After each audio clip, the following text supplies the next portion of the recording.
दोस्तों, कृत प्रत्यय पढ़ने के बाद चलिए अब हम तद्धित प्रत्यय की तरफ बढ़ते हैं। तद्धित प्रत्यय के बारे में जानने से पहले इसकी परिभाषा हम जान लेते हैं, क्योंकि कौन-कौन से प्रत्यय हैं, जब परिभाषा रहेगा तभी हमें इसका ज्ञान होगा। तो तद्धित प्रत्यय जो प्रत्यक्ष संज्ञा, सर्वनाम, विशेषण, अव्यय, जो प्रत्यय संज्ञा, सर्वनाम और विशेषण तथा अव्यय आदि शब्दों के अंत में जुड़कर उसके अर्थ में नवीनता लाते हैं, वह तद्धित प्रत्यय कहलाते हैं। दोस्तों, जो कृत प्रत्यय था वह क्रिया की मूल धातु में जुड़ता था, और या उसे हम हिंदी में क्रिया कह सकते हैं, और हिंदी उसके मूल शब्दों को देखें तो वह धातु कहलाता है। लेकिन जो तद्धित प्रत्यय होता है वह संज्ञा, सर्वनाम, विशेषण और अव्यय आदि शब्दों में जुड़ता है, और जुड़ने के बाद वह उसके अर्थ में परिवर्तन कर देता है, कुछ बदलाव कर देता है। और तो ये क्या कहलाते हैं? तद्धित प्रत्यय कहलाते हैं। चलिए देखते हैं तद्धित प्रत्यय के कुछ उदाहरण। यहाँ पे 2 उदाहरण हमने आपके सामने प्रस्तुत किया है, जिसमें से आपका पहला है लघुता शब्द। लघुता शब्द में क्या हुआ है कि यह मूल शब्द जो है वह लघु है, और लघु मूल शब्द में हमने ता प्रत्यय जोड़ा, तो जाके यह शब्द बना लघुता। इसके बाद फिर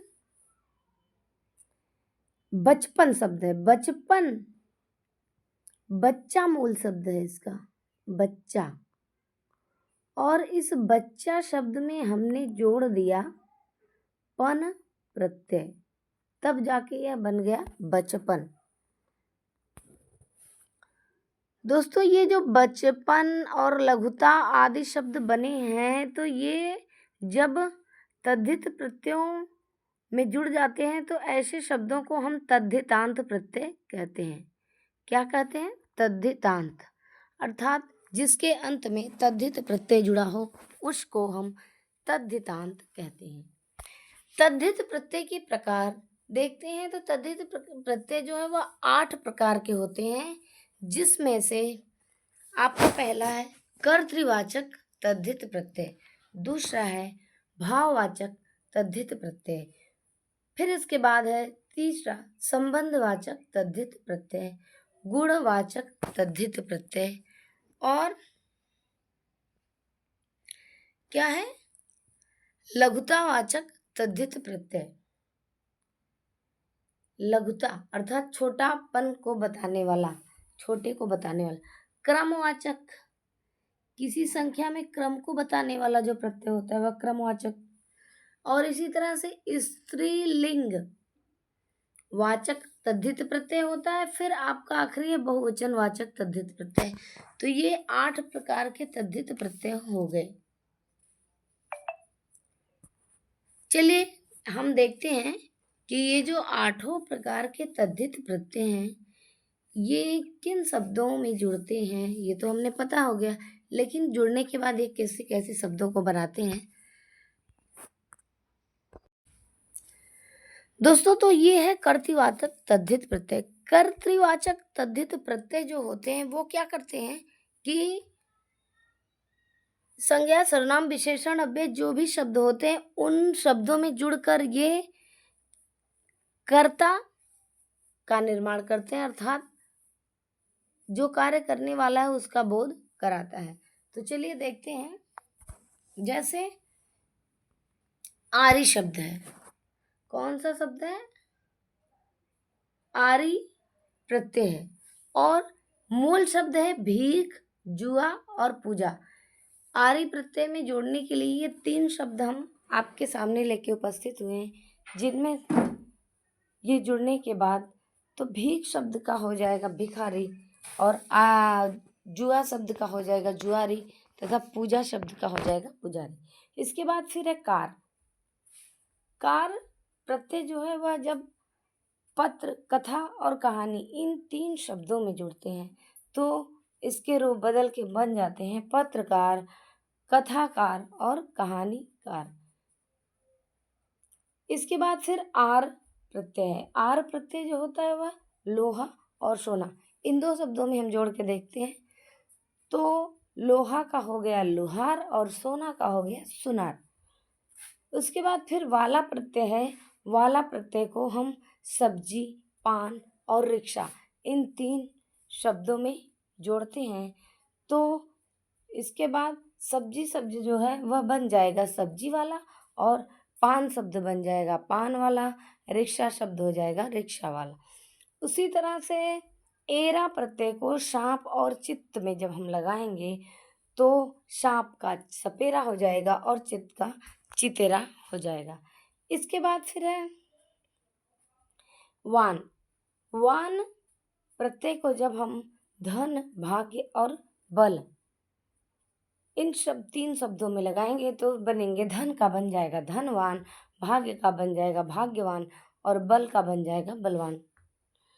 और दार, इसके बाद फिर है दार प्रत्यय। दार प्रत्यय जो है वह दुकान, देना और कर्ज इन 3 शब्दों में जोड़ने पर इनके नए शब्द बनते हैं। दुकान से दुकानदार, देना से देनदार और कर्ज से कर्जदार।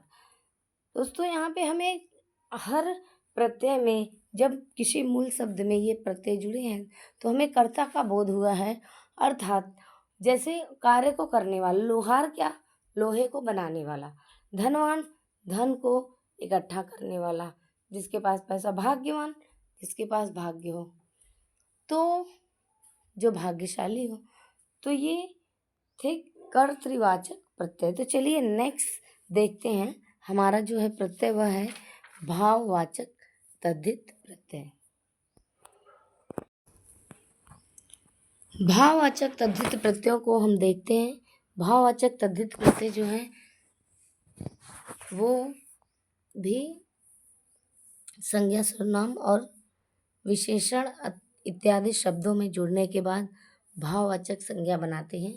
तो यहाँ पे आपा हो गया, एक प्रत्यय क्या है, आपा। आपा प्रत्यय को जब हम बूढ़ा, मोटा और पूजा इन 3 शब्दों में जोड़ते हैं तो इसके नए शब्द बनते हैं बूढ़ा का बुढ़ापा, मोटा का मोटापा और पूजा का पूजापा। इसके बाद आस प्रत्यय को हमने मीठा और खट्टा इन 2 शब्दों में जोड़ा तो इसके नए शब्द बन गए मीठा का मिठास और खट्टा का खटास। इसी तरह से तो प्रत्यय को देव और ईश्वर, मम इन 3 शब्दों में जोड़ा तो देव का देवत्व हो गया, ईश्वर का ईश्वरत्व हो गया और मम का ममत्व शब्द बन गया। इसके बाद फिर क प्रत्यय है। क प्रत्यय को जब हमने ठंड, कस और चाह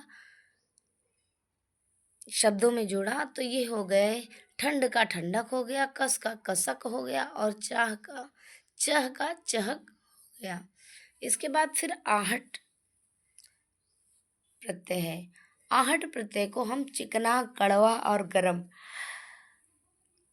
इन 3 शब्दों में जोड़ते हैं तो चिकना का चिकनाहट, कड़वा का कड़वाहट और गरम का गर्माहट शब्द बन गया। इसके बाद फिर है इमा। इमा प्रत्यय को लाल, काला, महा, गुरु इन 4 शब्दों में हम जोड़कर देखते हैं तो लाल का लालिमा हो गया, काला का कालिमा, महा का महिमा हो गया और गुरु का हो गया गरिमा।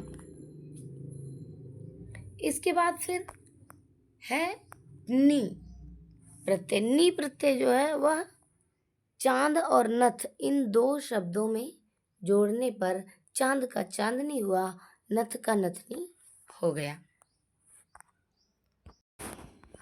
इसके बाद फिर है हमारा पन प्रत्यय। पन प्रत्यय को जब हमने बच्चा, लड़का और बाल इन 3 शब्दों में जोड़ा तो बच्चा का बचपन हो गया, लड़का का लड़कपन हो गया और बाल का बालपन नया शब्द बन गया। इसके बाद फिर है ता। ता प्रत्यय को जब हमने मानव, मनुष्य, प्रभु और लघु इन 4 शब्दों में जोड़ा तो देखा, परिवर्तन क्या हुआ कि मानव का मानवता हो गया, मनुष्य का मनुष्यता हो गया, प्रभु का प्रभुता हो गया और लघु का लघुता हो गया। इसके बाद फिर है औती। औती प्रत्यय क्या है? मान, बाप और फिर इन तीन शब्दों में जुड़ने पर हो गया मान का मनौती, बाप का बपौती, फिर का फिरौती।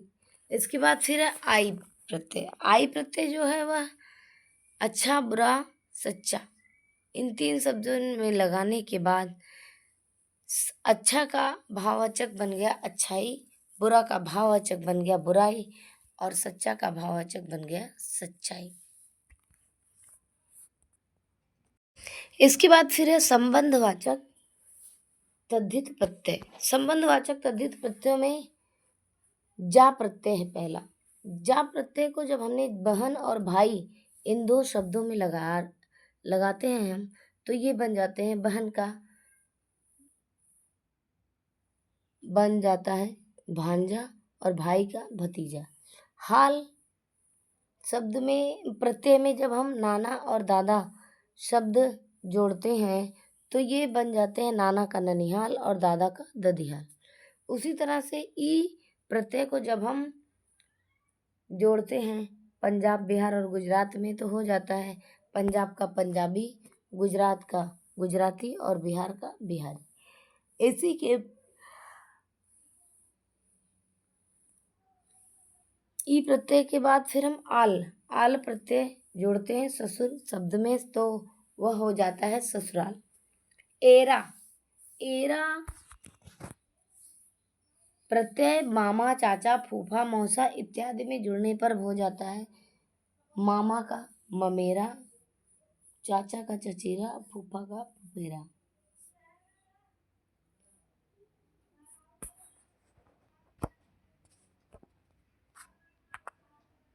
इसी प्रत्यय के क्रम में हम देखते हैं फिर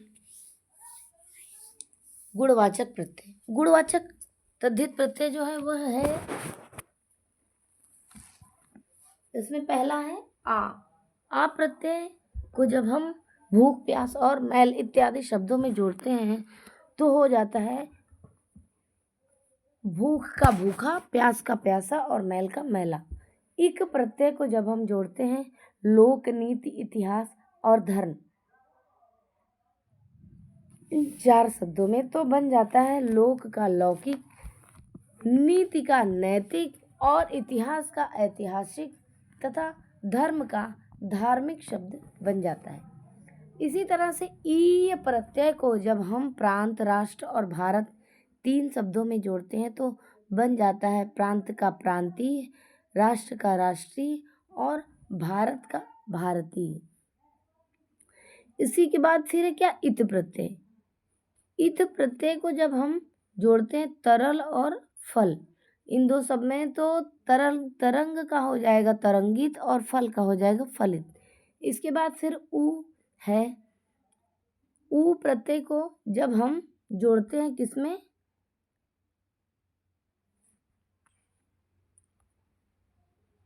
पेट, मोटा, बाजार इन तीन शब्दों में तो पेट का पेटू हो जाएगा, मोट का मोटू हो जाएगा और बाजार का बाजारू हो जाएगा।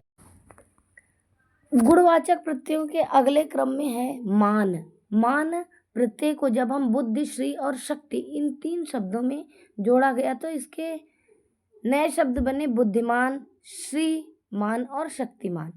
इसी तरह से फिर लू प्रत्यय में जब हम श्रद्धा, कृपा और दया ये तीन शब्द जोड़ते हैं तो इसके नए शब्द बनते हैं श्रद्धा का श्रद्धालु, कृपा का कृपालु और दया का दयालु।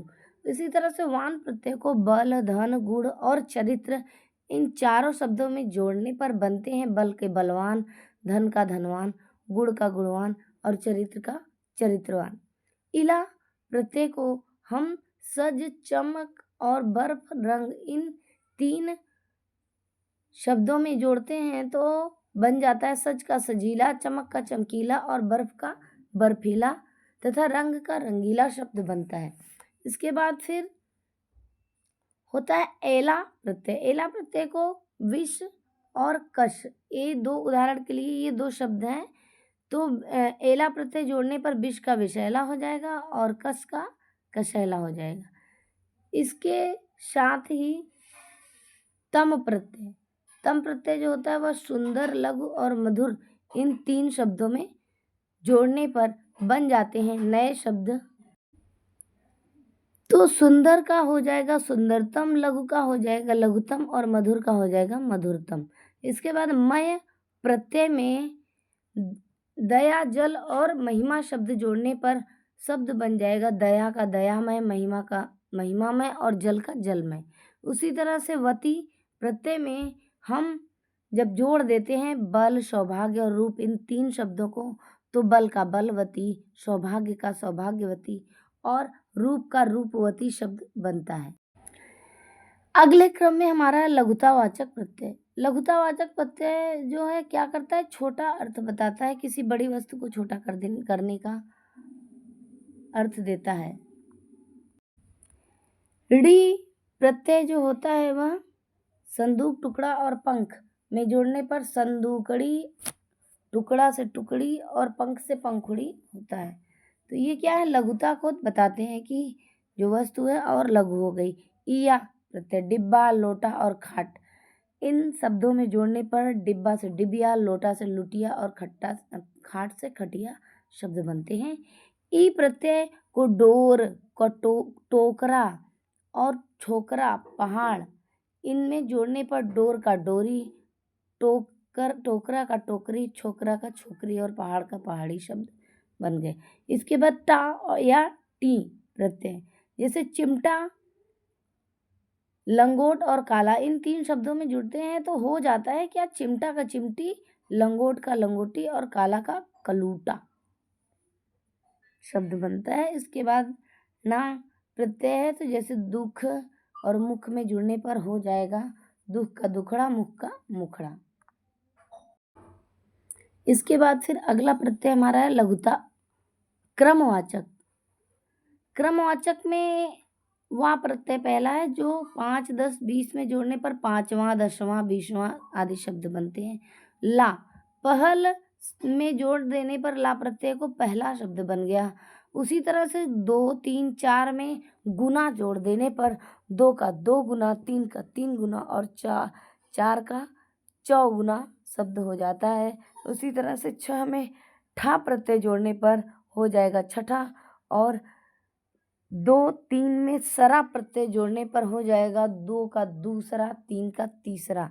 इसी तरह से हरा प्रत्यय को हम जोड़ते हैं जब 1 और 2 में, तो 1 का इकहरा बन जाता है और 2 का दोहरा बन जाता है। इसके बाद फिर आता है नंबर हमारे स्त्रीलिंग वाचक तद्धित प्रत्यय का। ये है हमारे स्त्रीलिंग वाचक तद्धित प्रत्यय। स्त्रीलिंग वाचक जो तद्धित प्रत्यय होते हैं, इसमें पहला है वा, 5, 10, 20 में जोड़ने पर 5 का 5वां, 10 का 10वां और 20 का 20वां बना। इसके बाद फिर है ईया। ईया प्रत्यय को चूहा, चिड़ा, बूढ़ा आदि में जोड़ने पर नया शब्द बन जाता है चूहा से चूहिया, चिड़ा से चिड़िया और बूढ़ा से बुढ़िया। आ प्रत्यय छात्र, बाल और शिष्य में जोड़ने पर छात्रा, बाला और शिष्या शब्द बनते हैं। तो आ प्रत्यय को छात्र, बाल और शिष्य में जोड़ने पर छात्र का छात्रा, बाल का बाला और शिष्य का शिष्या बन गया।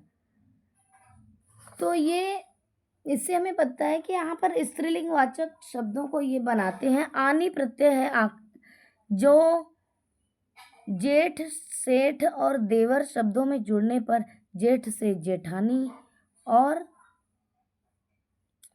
सेठ से सेठानी तथा देवर से देवरानी शब्द बनते हैं। इसके बाद दोस्तों हम देखते हैं अरबी फारसी के तद्धित प्रत्यय। अरबी फारसी के प्रत्यय भी हिंदी में प्रयोग किए जाते हैं, तो हम अरबी फारसी के भी प्रत्ययों को देखते हैं। तो चलिए इसमें देखते हैं अरबी फारसी के प्रत्यय।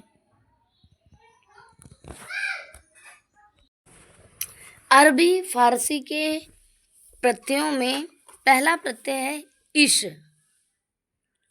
इश प्रत्यय को जब हम आजमा, फरमा और पैदा इन शब्दों के साथ जोड़ते हैं तो नया शब्द बनता है। आजमा से आजमाइश और फरमा से फरमाइश और पैदा से बनता है पैदाइश शब्द। इसके बाद फिर है अंदाज। अंदाज से हम नजर और तीर उदाहरण के 2 शब्दों को लेते हैं तो इसका नया शब्द बन गया नजर अंदाज, तीर अंदाज। उसी तरह से है आना प्रत्यय। आना प्रत्यय को जब हम नजर, रोज, जुर्म और मेहनत में जोड़ते हैं तो नया बनता है शब्द क्या? नजर से नजराना, रोज से रोजाना, जुर्म से जुर्माना और मेहनत से मेहनताना शब्द बनता है। इसी तरह से ईयत प्रत्यय। कौन सा प्रत्यय है? ईयत। ईयत प्रत्यय को जब हम किस में जोड़ते हैं?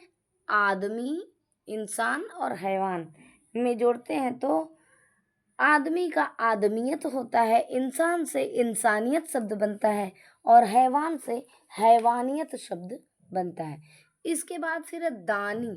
दानी प्रत्यय को जब हम चूहा और मच्छर इन 2 शब्दों में जोड़ते हैं तो बनता है चूहे से चूहेदानी और मच्छर से मच्छरदानी।